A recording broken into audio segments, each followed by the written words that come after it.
This guy's water hardness was over 35 grains per gallon. Which that's pretty hard. That's really hard. So on a scale of 0 to 10, when 0 is soft water and 10 is extremely hard water, he's at 35.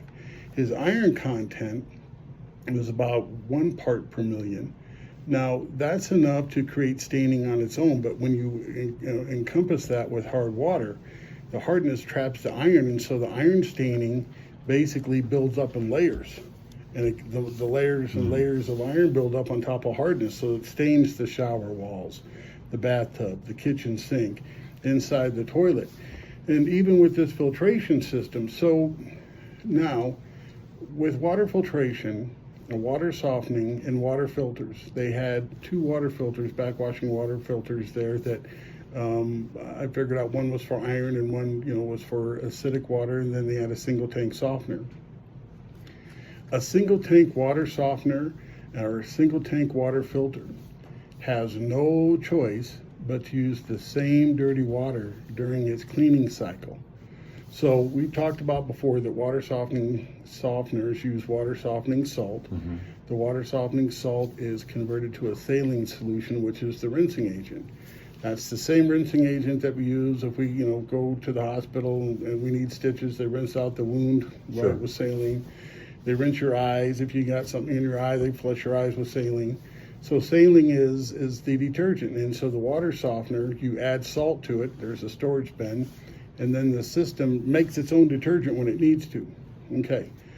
When you have a single tank system that has multiple issues, high hardness content is tough by itself for a single tank system. But when you add iron to the mix, it makes it almost impossible, because iron is called ferrous iron or clear water iron, and as it oxidizes, it converts to a solid. So during the backwashing rinse process of a water filter or a water softener, if you're using a single tank system, that iron can oxidize and convert to a solid during that cleaning cycle. So water softening resin, and I appreciate everybody's patience because this is kind of technical, but water softening resin is really good at removing hardness as a liquid and removing ferrous iron before it oxidizes. But when you do the same, or you use the same dirty water during the backwash process, well, now what's happening? Once you oxidize that iron and you take it out of solution and it becomes a solid, it sticks to resin. It sticks inside that tank. It's like getting bubble gum on your tennis shoe, or it's tough to remove, okay? It's a sludge.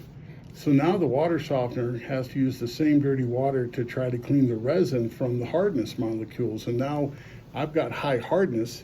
So the issue then is, am I using enough salt? Is the salt dosage set properly to overcompensate of the amount of hardness? Right. So that means you have to, in a single tank softener, you would have to use about 25 pounds of salt to handle that high hardness, and now we have iron content. And now once you got iron in that situation, again, it's impossible. There's just not enough soldiers in the fight. So now let's backtrack. I mentioned they had 2 other pieces of equipment. So if one system they were using was designed to help remove the iron content, most likely the media they were using was like activated carbon. We've said before, activated carbon is a sponge, and so sponge can absorb, oxidized iron. But if the water filtration system is not oxidizing the iron first before, then it's just like a pass-through.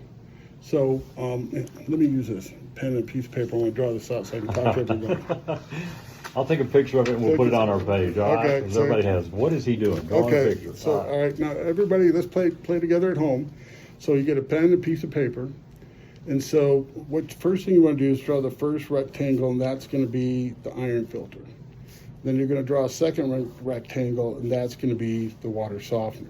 So as the water comes into the iron filter, what can happen now, that iron filter is not going to remove the hardness, but if the iron filter doesn't have what we call an air intake to try to introduce air at the same time, and it can't oxidize the iron, then really what you're doing is that you're just passing water through the carbon, and it's not getting any really iron removed from the water. So then as it goes from the iron filter, goes into the softener. So now the softener has to handle both the hard water and the ferrous iron.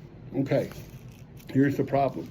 When the first filter has to backwash, it has no choice but to use the same dirty water to backwash. Now, when it backwashes, it's creating air, right? It's agitating. Right. So water filter or water softener, the control valves, are not pumps. They don't generate water pressure. They don't create water pressure. They take the same water pressure that's provided to them and they send the water through a smaller hole. That's what creates pressure. So what's going on then is that when that first filter goes into a backwash, all that iron is now oxidized. That's like, now it becomes sludge. And so the carbon will absorb it, but it's not going to get rid of it. And so what you've done then is that you created physical iron or sludge iron that now is going to get passed on to the water softener. And there's the problem. The water softener will not remove iron in a physical form. Okay. Okay? Now, a couple questions. Analyzing just this one call today. Was it right? I want to look at the sales process of whoever did this, not even interested in what brands or what it was. I'm just talking about the process. Was it right at the time to sell this client 3 pieces of equipment? No, completely wrong solution. Okay. And it created, what they did is they created more of an issue than with well water by itself. Okay. And then how long ago did they buy these? That's the other kicker. It was 2021. It's only 2 my years old. goodness. Can you imagine that? 2 years old. So yeah, so in a short time.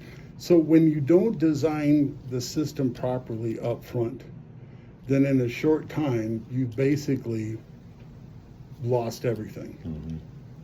And then what was the client told, kind of about, oh, this is going to last you 10 years? Well, Again, I'm just yeah. getting into the sales process of what